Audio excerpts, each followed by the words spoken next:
Welcome to the Mike and Doug Show. This is Doug. Hi, Mike. Hi, Doug. You're looking Well, great. Love that little bolo. well, that's why I'm a little bit late for the show today because I had to get my bolo together. You see, I'm trying to keep up with John Barnwell. Matter of fact, John Barnwell gave me this bolo and made me have to change shirts. But I can't look like you do. You're an all-natural man, driving your Silverado and the whole thing. Now, today, we're going to talk not only about the hazard circular again, but we're going to talk about what you've been learning about banksters. And now I think you understand, as an engineer who has gone through and accumulated all of the evidence that you'd need, you could put it on a nice Excel spreadsheet and demonstrate that there is no such thing as capitalism, free markets, that all banks, almost all banks except small local banks, are corrupt from the get-go, and that I have a very good reason for why I spit after I say banksters, because they are basically economically enslaving us, and you have the proof of such. So tell us about what you and your miners have been doing down there in the mines and what it is that you brought up to the earth. Well, as people who hear us know about, we discovered that the Pilgrim Society in 1902 really started organizing the modern effort that we see today. But what we have spent the last month or two looking at is what happened before that. How did we get to that point? And wouldn't you know it, every time we turned around and looked at another fact, a Rothschild popped up. And then there was this strange relationship between the Rothschilds and the British Empire. And then looking at the various conflicts that occurred in the 1800s, starting probably with Napoleon and the War of 1812, we began to see that that was in fact the very time when Nathan Mayer Rothschild, N.M. Rothschild, began loaning money to the British government for various wars. And what we see now is that once Rothschild did that and started creating new opportunities for loaning money, they also used their influence in the Bank of England and in Parliament to get the Parliament to actually change their practices for using gold and silver versus the Bank of England note. And I can admit I'm not a money guy. I mean, this is something that's always baffled me a bit. And now I know why. It's because it's not engineering. It's some form of fakery that's based on things that seem at the local level to be very straightforward and logical. But when you get up at the realm of creating money for a country, a whole different set of rules apply. And for example, I used to always think that there was some sort of scientific benchmark between the value of gold and the dollar, or the value of silver and the dollar. I can now definitively say that I get the fact that neither one is true. And in fact, what we see in our modern banking system is what was created literally in 1812. And it was a fiat money system. And specifically at that time, we have the parliamentary records now and all the proof that this is true. There was a lot of discussion going on at the time as to why people would rather take gold and silver in payment for goods and services as opposed to the Bank of England note, which the parliamentary records confirm people considered at about a 1-5 relationship. In other words, one piece of gold versus 5 Bank of England notes. And the banksters, most of them slavers, didn't like that. So what they got Parliament to do in early 1812 was actually pass a gold and silver coin act that redefined a Bank of England note as legal tender and made it on a 1-to-1 par relationship with gold. And from that point on, these banksters were off to the races. Now, a couple of things I want to point out here. In 1812, we now have the records showing who the directors of the Bank of England were. And first of all, I got to point out, they were all lawyers. There wasn't a single non-lawyer in the group. And in fact, from the late 1700s all the way through the last record we have, which was 1935, they were all lawyers. And if they weren't a lawyer, they were a sir, a duke, a knight, a viscount. That's it. The Bank of England has been a rigged system from the moment fiat currency was created by them in 1812. That's what we see now in looking at the records. And as you know, Douglas, we go back to the source. There's been a lot of discussion about this, but we actually went and found the documents proving everything I'm saying to you right now. Now, 1812 was a really interesting 6 months because that was also the Luddite revolt, controversy, scandal, whatever you want to call it, where weavers in the Manchester, actually these were in Nottingham, the weavers in the Nottingham area started revolting because they were putting in these new weaving machines and they were putting middle-class merchants out on the street left and right, and there was a revolt. Well, wouldn't you know it, Parliament got involved, and this was threatening their other plans. Keep in mind, the change of gold and silver coinage value, making it on par with the Bank of England note, was occurring then. They were starting a war with the United States called the War of 1812. And there was one other key factor.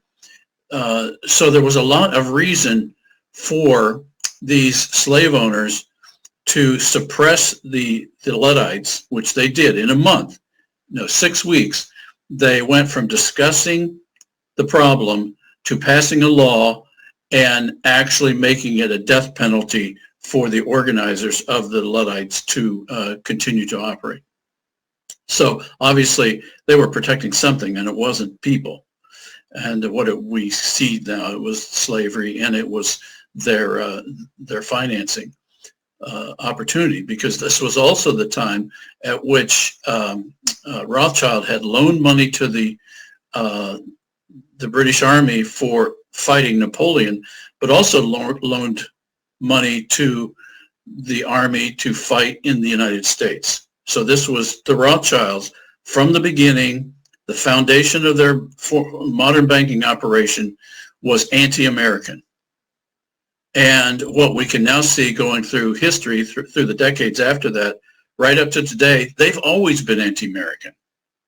And the whole objective of their effort is to undo the independence of these pesky Yanks in the colonies, and they, instead of doing it with armies, which the last time they tried was 1812, they started doing it with the banking system.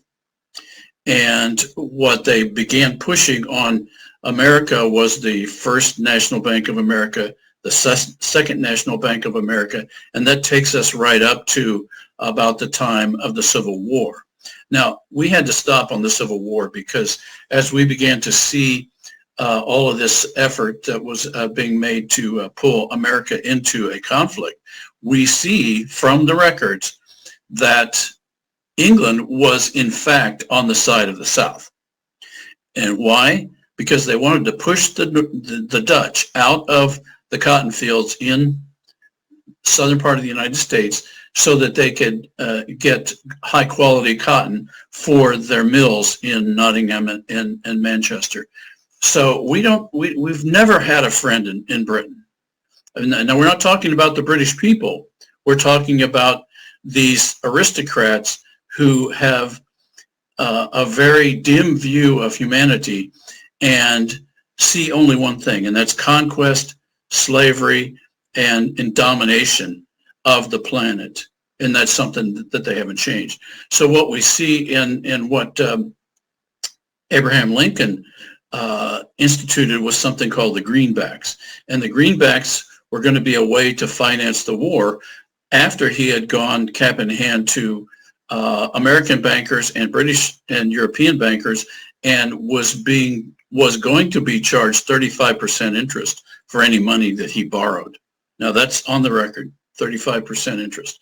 He said, no, we're not doing that. So we started creating our own money at that time called the greenbacks. And what they discovered is that America taking control of its own currency was actually a good idea. And they were able to finance that war. And at the end of that time, we have circulars being produced by the British banks in London to give instructions to their American sycophants that they weren't to support the greenbacks, and as quickly as possible they were supposed to undo the greenbacks as the war wound down, which it did. And because Lincoln was planning on some form of continuation of the greenbacks, it is quite likely that that's why he was assassinated. I'm going to stop. Well, that brings us into the setup for the U.S. Federal Reserve. And I'm sure you'll address that in a minute, just pointing out that the U.S. Federal Reserve was a bunch of British bankers. Yeah. Many of them were Rothschild sponsored.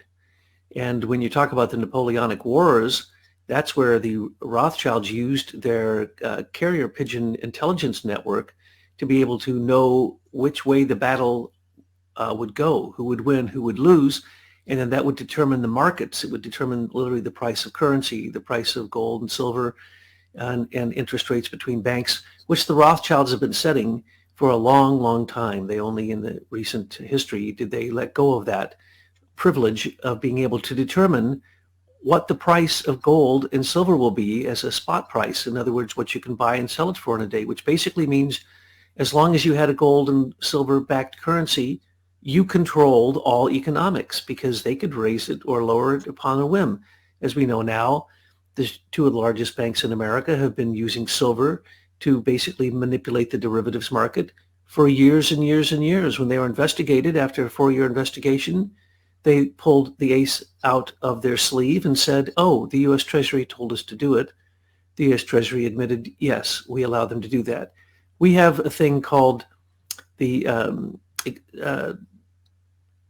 Exchange Stabilization Fund and the Plunge Protection Team. And they are in the U.S. Treasury, but they literally control the stock markets, the commodity markets, the currency markets. And so whether we like it or not, we do not have capitalism. And it's always been an elite system going all the way back to Babylon, where the rich want to use usury to loan unwitting people money. And when they can't pay it back because it's basically onerous debt, how are you going to pay back more than you were loaned? That would have to guarantee that there'd be inflation in the marketplace, or else you could never come up with more money than you were loaned to start a business. So what happened in Babylon? They locked people up and they started having debtor prisons, and those were basically slaves. So the minute that usury, charging interest for the loan of money, or any time that money sits around in a bank and collects money, any interest on static representation of human willpower, which is what money is, whether it be coins or fiat currency, it's the same thing. It's stealing the willpower of humanity. And if you don't meet their standards, which they change all the time, and many times they're not even laws, they're just simply regulations determined by whoever the head of the Treasury is, the U.S. Treasury, and or the Bank of England's, the way that they particularly position themselves in the economy, or the Central Bank of England, the Central Bank of European Union, the Central Bank of America. These banks are corrupt, they're crooked, they always have been, and they make rules that don't apply to the rest of us. The U.S. Treasury is $25 trillion in debt. Well, that is many times more than the gross domestic product. If that happened in a household in America, you'd call that writing bad checks and you'd be put in prison. So the bankers have different rules, and they're also insider traders, which what you pointed out with the hazard circular shows that they've been doing this all the way back to the beginning, and that they have attempted to manipulate the economy of America from Britain from the get-go. And we can now understand that when the Rothschilds said, okay, we have this much gold and silver, we're going to hold in the gold bullion bank in the city of London, and we're going to then basically get in alignment with printing paper currency that represents how much wealth is in that bank. Well, they knew the second they did that, That's the fraud. it's the onerous debt that you cannot pay back for a paper currency that must keep expanding, or your commerce can't expand. So unless See, that was one of my fallacies throughout my career. I thought there was some actual logical benchmark between the amount of gold and the amount of currency. And what we're discovering here is that that has never been true.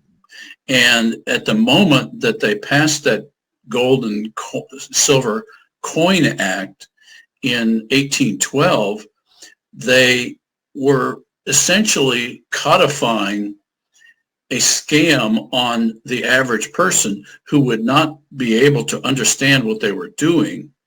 And they said that they were going to benchmark the Bank of England notes off of gold and silver, and that there presumably would be a big vault in London that would handle that. Well, there was a vault, but there's no connection. There's nobody checking.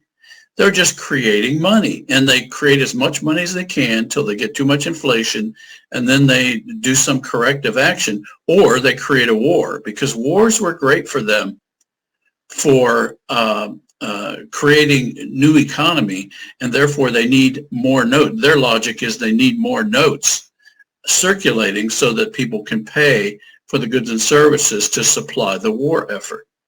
Now, I skipped over the Opium Wars in China because Britain and the Rothschilds were creating a mechanism for factoring that debt and creating debt slaves, in this case the Chinese, to the point where they threatened them, and the whole dynasty, the Qing dynasty, and they got the Chinese to agree to keep letting the British import opium because their people were so addicted to it. Now just stop on that one alone, and you tell me that anything that happens after that happened could be at all good. We're dealing with demons here. We're dealing with, as we pointed out, we're dealing with mammon here. And we talk about these things as if, oh, well, matter of fact, they had slaves and they create debt slaves, and oh, wasn't that bad? And yeah. But the problem is you can't build a good house on a bad foundation. That's civil engineering 101. And we have done that. We've got this soup, the foundation of soup running our world right now. It's disgusting. And the word free needs to be taken out of free market, because no one involved in it is free except as they say in gambling, the house always wins. So the bank always wins, and if they don't, they go bankrupt and they take your money and they don't give it back to you, and they aren't prosecuted. As a matter of fact, you sign a contract with any bank that states that you are a business partner with them for their investing purposes. And if their investments go bad, well, that's tough luck on you. And in worldwide economics, derivatives must be paid off before any people who have stock or money or real, supposedly fiat dollars, of course, in the bank. If you have money in the bank, you are the last to be paid off. The big banksters, who are also now brokers, and that should be the number one illegal thing on the face of the earth, because all bankers know the inside of what's going on with corporations, so they know who's going to go bankrupt. By the way, you're stating the obvious, but they actually discussed that particular subject in Parliament in the early 1800s, that you can't have both. You can't have bankers that are brokers, but they did it anyway. It's an oxymoron to think that the banker is not completely aware of the best deals on the stock market through brokerages. And this is just has to do with the rules that they make. The rules that they make, if you knew all the rules that were made concerning banks, the stock market, international currency exchange, so on and so forth, you would not want to participate because you would know that it is evil.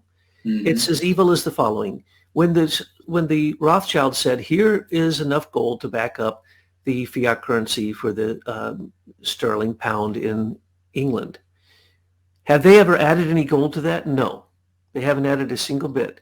But what have they done? They've increased the volume of paper fiat currency. In other words, they fractionalized that value of that paper note in relationship to the gold that is supposedly behind it, which of course most countries have gotten off the gold standard, and particularly here in America. When we got off the gold standard, I think you probably remember when you were a child, the big news was always, oh no, the US dollar, and they'd show a paper fiat dollar, once we got off the gold standard, is only worth 90 cents. Right. And then it'd do be remember 80, that. then it was 70, and then it was down to a nickel when they stopped reporting this as front page news. In other words, your fiat currency, whether it be in Britain or or any country with a central bank, or particularly the Bank of England, which is the most corrupt of all. Well, perhaps the Vatican Bank is a little more corrupt. But basically, here in America, we went on to a fractionalized fiat currency that they say there's 8,000 tons of gold in our reserves at Fort Knox. No one has audited that in many, many years. It wasn't even audited when we went off the gold standard. And we know that we've moved around so much gold for supposedly currency adjustment, and that's where the exchange stabilization fund comes in. People aren't quite aware that in the past in America, a silver dollar or a gold dollar, 1 ounce, could be made to be any value that the Congress determined. So it went on, in one particular move, it went from $29 to $50, and the money that was left over, seeing that we had the most gold in reserves of any country at the time, went into the Exchange Stabilization Fund so that it can stabilize currencies across the globe, supposedly. And recently, we have sent out huge amounts of gold through the U.S. Federal Reserve, which is neither U.S., neither federal, and neither is it a reserve. And they literally are paying back foreign countries for supposed currency exchange debt, which doesn't exist. We now are the leader. Over 90% of all currency in the world comes from America, especially for any oil or big business or exchange, trade, tariffs, so on and so forth. But yet we're 25 trillion in the hole. So what do? They create U.S. bonds, what we used to call savings bonds, when you'd buy it for $25, and if you waited a certain amount of time, it'd be worth $50. That is nothing more than hedging, gambling on the concept of inflation. Without spiraling inflation, that can never work. That is doomed to failure if using kindergarten mathematics. So we, and you became very aware of this with Lincoln, that it started to become trying to create a balance between having fiat currency, paper currency that was backed up by gold and silver, fiat currency that was backed up by nothing, and U.S. bonds, which are being used for most trade going in and out of the country. Because when you say U.S. bonds, you really mean just bonds. Yes. Corporations create bonds. And that was the big recommendation that the London banks gave once Lincoln created the greenbacks. That was competition for them. So they told all their sycophant banks in the U.S. to go out and start issuing bonds, and therefore create this bond certificate and create markets in that separately so that they could control the currency, because that's what they saw as their main objective, was to get back control of the U.S. currency after the end of the Civil War. Absolutely. And just for one example, Saddam Hussein, when they bombed his palaces, they found literally untold amounts of U.S. currency walled up plastered into the walls of these palaces, right? And we got to see that there were, many trucks filled with this currency. Some of it had gold in it, that left Iraq because I believe it was Bush who said, you have this many hours before we bomb you. And they took the currency and moved it into Syria. Where did that currency come from? When did we ever pay in fiat dollars for oil coming out of Iraq. We don't know how much money there is out there. We don't know how much counterfeiting there is out there. We don't know how fractionalized the U.S. paper dollar is. But we do know that when I was a child, it had reached down to 5 cents on the dollar. So now at this point, it's probably worth negative amounts of money in relationship to the U.S. federal debt. And this debt is something that the British bankers set up to hypothecate when you're born now, because of the IRS laws and the Social Security laws, you are given a Social Security number. What that really does is it allows the U.S. Federal Reserve to do their hypothecation of how much money you will make in your lifetime, and therefore what percentage of the debt that we have will be put upon the person who's the taxpayer. That is what that's for. That's where all these calculations come from. It comes from the U.S. Federal Reserve taking information from different agencies, federal agencies, and then they manipulate the numbers so that then they can control the market. Well, they're not even supposed to be in the market, but right now, 1/3 of their assets, in the last year, they went up to 1/3 of the assets for the central banks in America were in the New York Stock Exchange, which up until that time had never, ever happened. And now what we're seeing is they're dumping them, and the big banks are dumping their stock in the New York Stock Exchange while it's still going up with fake inflation, spiraling inflation, and they're getting out. So they're going to cash out of the gambling house. They're going to cash out of this gambling casino because the house always wins. As a matter of fact, we've gone into that the that the New York Stock Exchange cannot lose because the DTTC allows them through Seed and Company to own every speck of every stock that is in your 401k. It is actually owned by a company that cannot go bankrupt. And if the stock market crashes, that company will own your stock. And at this point, over 1/3 of the homes in America, the real estate mortgages in America, are being bought and sold, gambled with on the New York Stock Exchange. So we're dealing with a system that has no freedom. And in fact, as you have now pointed out, demonstrated in the recent research that you and the miners have done and that we've talked about on our show, we have demonstrated there is no free market. This is an enslaving market. It's always been that intent. Mammon does not serve the divine. Mammon is a demon that wishes to destroy humanity. And they're doing a very, very good job of it. And at the same time, just like the Rothschilds used their carrier pigeon intelligence network for their brokerage deals, we can see that the mainstream media from the get-go, which was manipulated through the British Privy Council, the monarchy, we could just say, not the English people, but the British monarchy, which is in fact German bankers, just like Rothschilds were the Bauers, they were German bankers. These German bankers, Dutch bankers, and then later English bankers came out of the impetus of Venice when the Banco family started loaning money to crusaders. And the great thing about that is they controlled all the rules. So if you were to go on the crusade, eventually you could turn it over to the Templars, which were like a banking Catholic monk organization that were also warriors. You could turn over your money to them, go on the crusade, and if you died, they kept the money. Well, did you know that recently in California, people don't know this, but you sign it when you sign the contract to get a security safe deposit box in a bank. You can't put money in there. You can't put you can't put anything of any real value in there. The only thing you can keep in there is papers, your deeds and so on and so forth, but you can't get a deed these days. So what do they do in California? They're raiding the safe deposit boxes, taking all the cash and saying to the people, tough luck, it wasn't supposed to be in here. That's the rules. So they control the rules. And if you control the rules, you control the game, and the house always wins. Can I stop you there? You mentioned a couple of times now this carrier pigeon network that the Rothschilds had.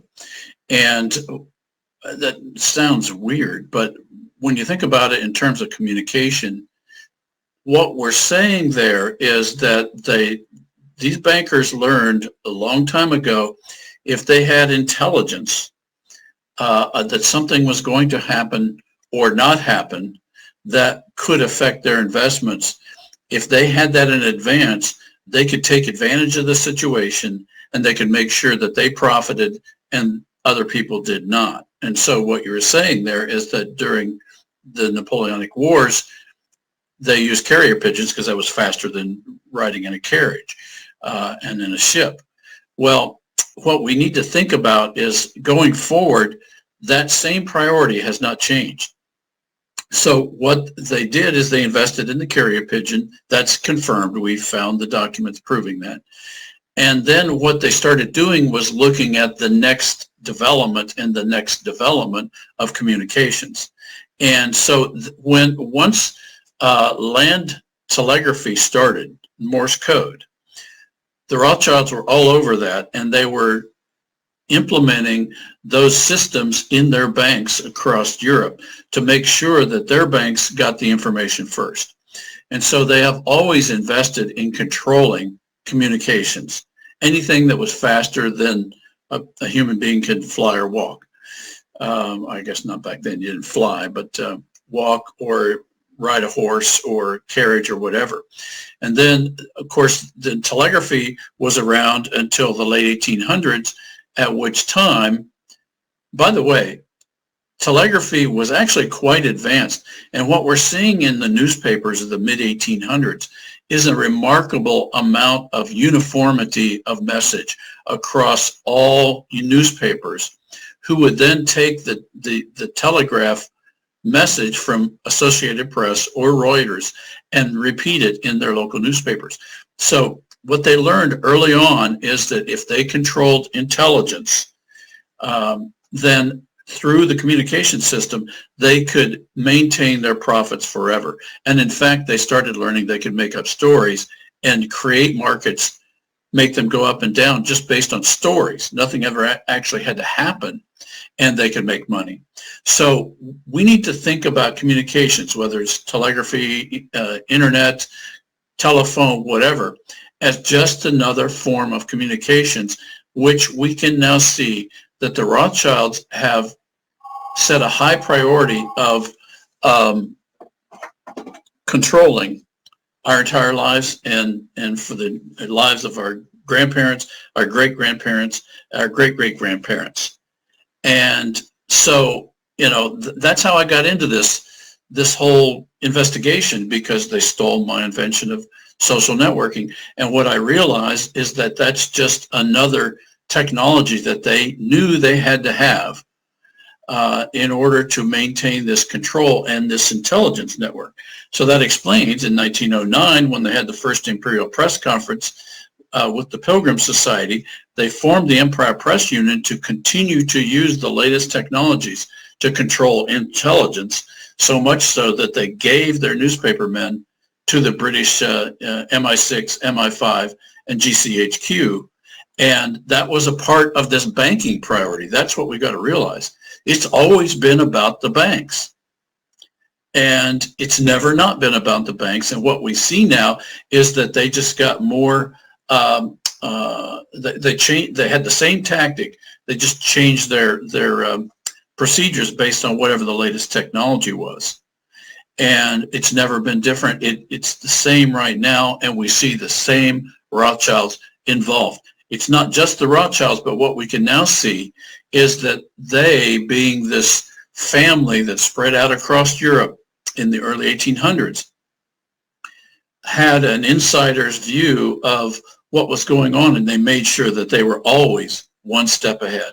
And they headquartered in Britain, and then they started using their cash to get the Bank of England to do what they wanted. By the way, we talk about that it's about the money. It's more than about the money. It's about controlling labor, which they see as the bottom line for them is if they use the currency to control labor, then they will always win. The House will always win because they're always going to control labor. I'll give you an example. In 1812, over half of there were 26 directors of the Bank of England in 1812.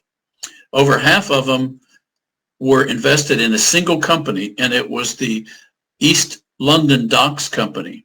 That docks company was the main transport mechanism in and out for all trade for the British East India Company. And including, that's where their slave auctions were in London. These bankers controlled the slave auctions. And what we can see now is that there are some of those Bank of England directors were so notorious that even in 2020, the Bank of England had to apologize for all their commissioners, all their directors, all their governors, and all their directors who were involved with the slave trade. So we're talking about mammon here. We're not talking about human beings. This is way beyond any individual. We're talking about mammon's attack on the world and attempt to replace empathy, love, the Christian message with this evil message that's attempting to eat souls and destroy souls and remove them from the earth. That's what we see. Beyond a shadow of a doubt, and it is the shadows that are ruling this. And when we go back to think about, say, the Crusades, or even before that, well, let's just say the Crusades. In Venice, they controlled the maritime merchant commerce of the time. They had the best intelligence network there was. They knew when they loaned money to Europeans who came there who needed their ships to get to Israel, to the Holy Land, to the Levant, that they knew whether or not they would be met with large forces and whether they would win or lose. They knew it when they loaned them the money. They knew it when they collected that money for the ships, for shipping them there. And they also basically knew that no matter what, whoever's involved in war in those times would have slaves that would come out of the wars. So when it's about controlling labor, if you control war in those old times, you would control labor because those who you defeated would become your slaves. You would fleece them, you'd take all their valuables, and then you would turn them into slaves. Well, that was basically an idea set up when writing first and laws came into writing by Hammurabi in ancient Babylon and throughout the Levant. They had what were called votive stones. They would carve the laws into the stone. Most people couldn't read it, but you couldn't read it silently because that was considered evil. You had to read it out loud, and it could only be read out loud by someone who had studied the language, knew the language, and basically they became the judge and the jury. They became the lawyers. So if there was a dispute, you'd go to the votive stone, you'd read what the votive stone said, and then it was self-evident who was guilty, who wasn't guilty. If you owed the money, and because whatever rules they decided, a fractional banking or what kind of interest rate, you could have, they try to control the interest rates, but in the black market, interest rates can go up to phenomenal amounts where people basically sell their soul to the bank, to the devil, to mammon, with the hopes that the belief in a free market is going to save them from this as inflation basically rises and the money that they borrowed will be able to be paid back with inflationary dollars or inflationary money. This is a myth, and it's also became a myth, and we know this because we got to see how this panned out. The British East India Company, the Dutch East India Company, and Hanseatic League, at first they were involved in spices. Then they got involved in human slavery, and then they fought each other.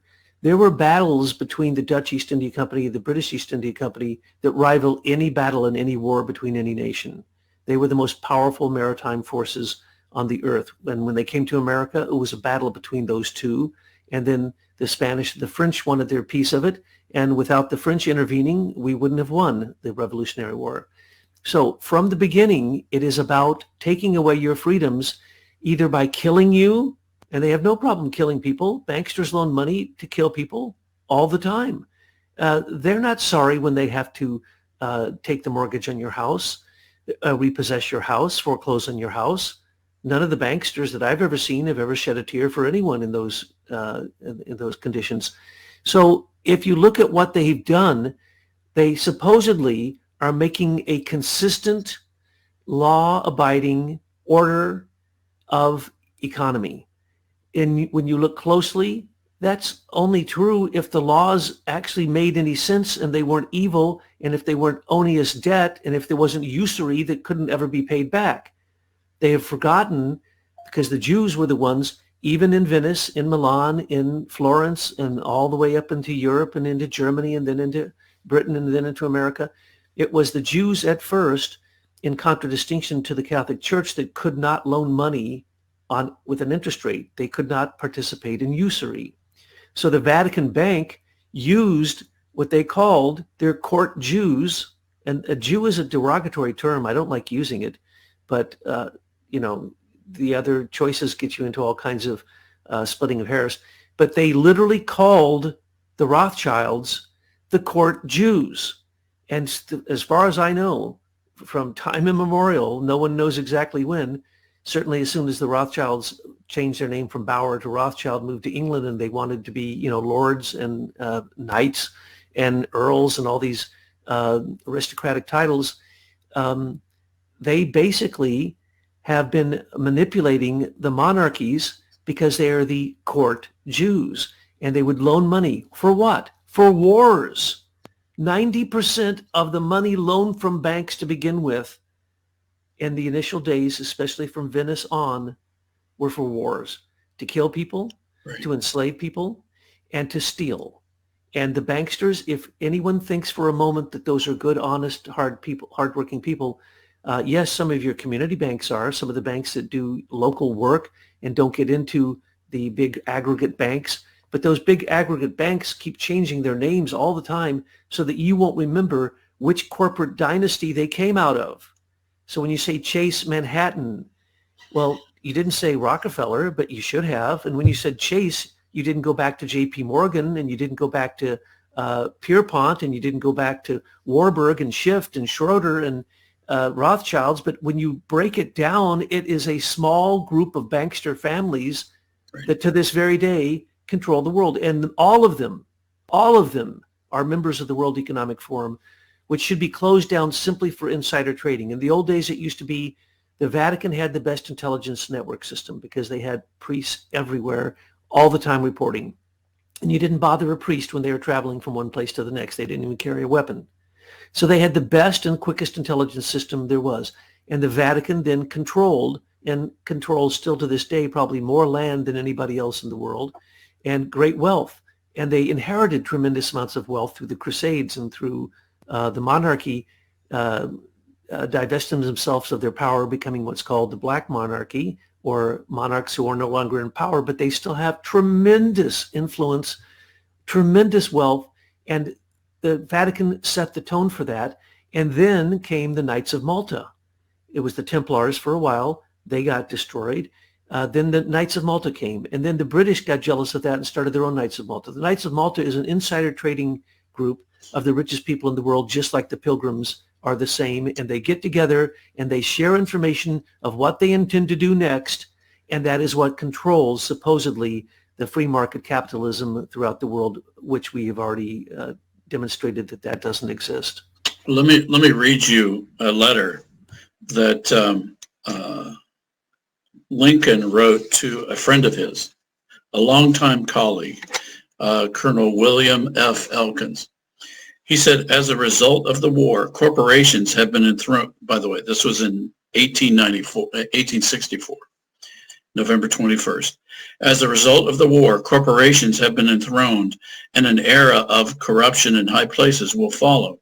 And the money power of the country will endeavor to prolong its reign by working upon the prejudices of the people until all wealth is aggregated in a few hands and the republic is destroyed. I feel at this moment more anxiety for the safety of my country than ever before, even in the midst of the war. God grant that my suspicions prove groundless. And there are other things he said too. But here, the interesting thing about this quote is there have been massive attempts to discredit this quote. So one of the things that we have been doing the last 2 days is working to verify it, and we have verified it. And the bottom line here is, the question is, who was trying to destroy this quote? And what we discover is our friends, the Pilgrims. There were a number of histories, probably a dozen or more histories of Lincoln that were published from 1900 to 1950. And one of the most prolific is a man by the name of Emanuel Hertz. And he wrote many volumes. One volume set is two big, huge books about 4 inches thick. And in that, he included this quote. And then later, and it was cited by other people. And then later, we have discovered a copy of that book that was published or edited sometime after 1850, where the quote is there, but the attribution to Elkins has been removed and a date removed. So now we're into a historical whodunit. Who did this? And what we discovered, and I'm going to bottom line this, we discovered that the person who was very likely assigned by Andrew Carnegie to rewrite all this Lincoln history to get rid of these or subdue these kind of quotes was none other than Nicholas Murray Butler, who was about a 40-year president of, guess what? The Pilgrim Society. So here we see hard evidence that the Pilgrims were worried about this Lincoln letter to Elkins, because he was in fact disclosing that an era of corruption and the money guys are moving in, and I don't know if I can stop it. That's essentially what he was saying, but he was going to carry on. And this was in 1864 after they found the greenbacks were working. And the problem the bankers had is the greenbacks weren't involving them, and they were being successful. So they weren't able to charge this onerous interest. And so the Hazard Circular was circulated about 2 years before this quote, where they were telling the banks, we've got to resist this greenback. We've got to get you to issue bonds in lieu of the currency, and that's in fact what they did. So we have discovered in this historical whodunit that the Pilgrim Society has been all over the Lincoln story, by and large, because this Emanuel Hertz, as we discover, his brother was the chief rabbi of Great Britain from about 1910, 1915, all the way to 1940s, 1946, I believe. Yeah. And he was I want to describe him. He was a disciple of Lionel de Rothschild. Lionel de Rothschild was the man who wrote the Balfour Declaration with Arthur Balfour. He was also a member of the Pilgrim Society, and he was attendee of the First Imperial Press Conference in 1909. So Rothschild was Baron Lionel Rothschild, Lord Rothschild, was one of those early Rothschilds that was assigned to essentially rewrite the Lincoln history. So what we have learned about Lincoln has been sanitized. And one of the things that we know is that Carnegie specifically wanted all of our histories to be rewritten to be pro-British. And we haven't read all of these documents yet, but the ones we are reading are uniformly pro-British. And so consequently, we were lured into this idea that the British were good, while in fact these pilgrims and these bankers were ripping us off. And I could use other language, but I won't. Well, it's like the disguise of the Catholic Church behind the Vatican Bank. Well, how could the Vatican Bank be bad? It's the Catholic Church, and they're religious, and they worship God. And the Knights of Malta, well, they're just a nice little society, a philanthropic society, a little organization that gets together to help poor people. And the Pilgrims, well, they're just a dinner club, and they're, sure, they're British, but well, why shouldn't we join together with Britain again? And you sure you're not a British propagandist? I mean, this is the kind of thing that they've told us. And when what I'm very happy about is that now you have all the proof completely able to be demonstrated and accessed to show that from the get-go, the American Revolution, the War of 1812, the Civil War, and most of the wars of our modern times were created by Brits against Americans. They are not our Well, friends. think about it. It makes sense when how could anybody press a war? Well, the war requires huge amounts of resources. Plus, you got to pay soldiers who aren't going to just work for nothing. So you've got all of these resources involved with the war on both sides of the war. And some of us have heard this, but really didn't know what it meant, that these bankers were providing the resources on both sides of the war. But that is, in fact, what they have done. That we see this Rothschild-centric system that certainly invites a lot of others to play, but they've always got their hand on the wheel, and they're providing the cash through this fiat money system where when they need a bunch of cash for a war, they just start printing it and distributing it around. And because in other parts of the world, the value of their economies crash during a war, they use those fiat dollars to then buy up all their assets. So war is a great mechanism for buying up assets cheap and for getting, as you say, cheap labor, slave labor. And the irony here is all this crap we hear every day, all day on road signs, placards in yards, Black Lives Matter. Of course they matter, but that's not the point. Here we have these British servants of Mammon attempting to make a race story out of nothing and to push it on people and get them to use their sensibilities to give it some validation, when in fact what we see now is the British actually gave up on black and brown slaves in 1833. They gave up on them. What they realized, these bankers realized, that it was expensive keeping slaves. And what they could do is get these white people to fool them into using the press, fool them into emigrating in various parts of the world, even giving them money to travel and to even get set up. And then so don't worry about it. You can pay it off when you get around to it.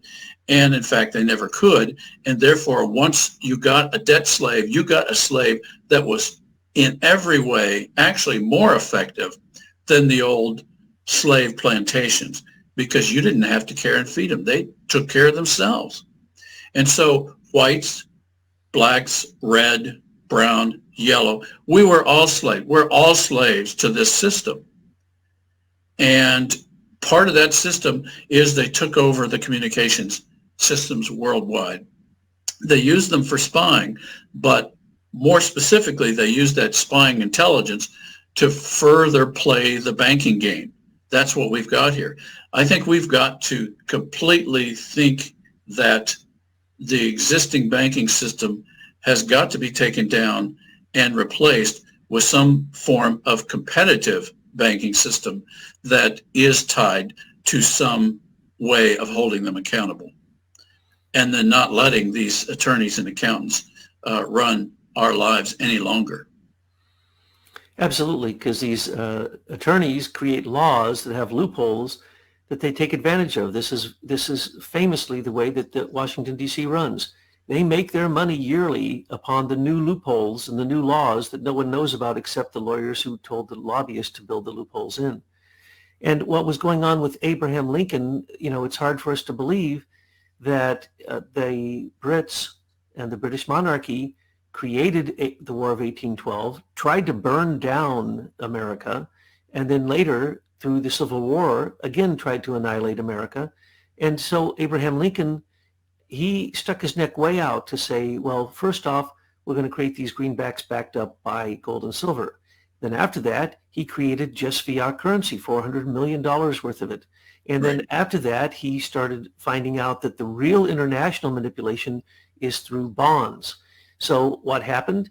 He became an enemy, and he was doing something they didn't like, and they killed him. Same thing happened with John F. Kennedy, because he stood up and said that he was going to break up the CIA and cast it into the wind in 10,000 pieces.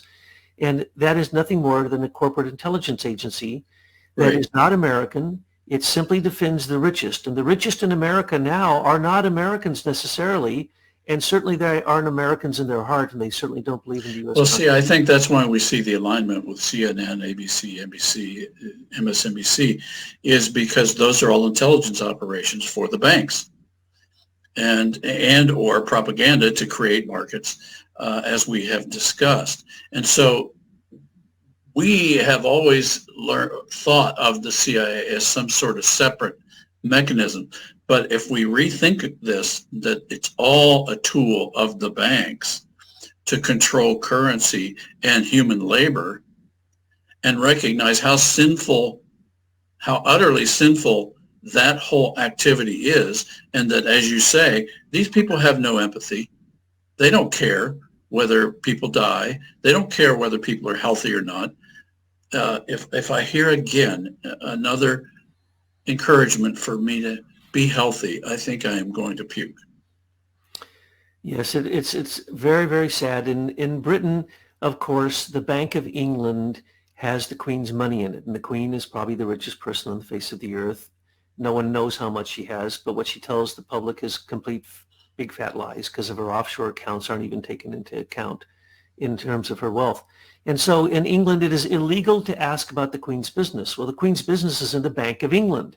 Right. Therefore, it's essentially illegal to ask about the Bank of England, and it's illegal to ask about the central banking system of Britain and the Commonwealth.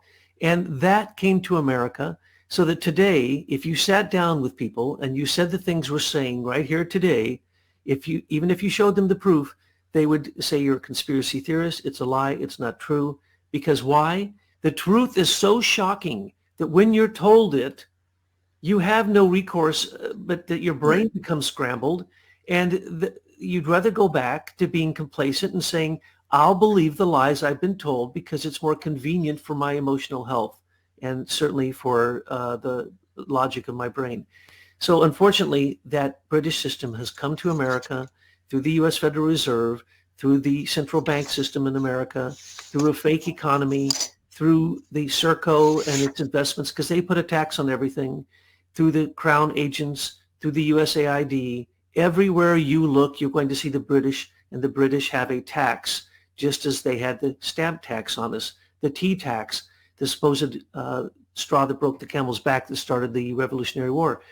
That is nothing but the tip of the iceberg of what the British have been doing and still continue to do this very day. Okay, so people who are Christians know this scripture well. Jesus said in Matthew 6:24, they said, Jesus said, no one can serve two masters, for either he will hate the one and love the other, or else he will be loyal to the one and despise the other. You cannot serve God and mammon. Now, I've read that scripture my whole life, but I think I'm finally getting it, that Jesus was actually saying it was a binary choice here.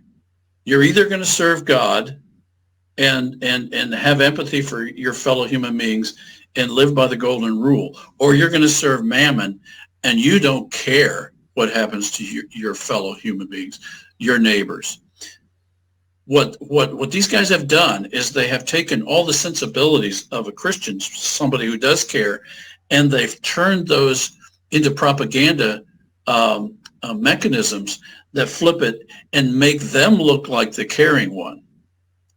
And that's what is so maddening for honest people in looking at this situation. But I think what we've got to do is realize that Jesus was being technically accurate here, and that we've got to see London, the city of London, as mammon. Mammon is running the city of London. That's been my conclusion in looking at this. Amen. And you have reinforced that. We're not looking at some minor demons here. We're looking at Mammon himself, the one Jesus was referring to in Matthew 6:24. And what did he do when he encountered the demons in the Gadarene swine? He asked the demon to identify himself. And the demon said, Legion. for we are many. And I think that what we have to do as believers worldwide is go to the city of London, figuratively or physically, and start ordering Mammon to identify himself. Then we'll probably get somewhere. Well, this is what you and the miners have done so well. You've called out the evil, you've identified it, you've given us the indictable evidence, and now the time has come that the reign of Mammon and the reign of the British monarchy ends here in America and in the rest of the world. So thank you today, and if you please give the miners my best wishes, and I wish you'd give them a day off because, the work that they produce is tremendous, but, it's Okay. staggering. I'll think about it. Give them some cappuccino and some cheesecake. That always goes over big. So thank you, Michael. Thanks for the talk today. Thank you, Douglas.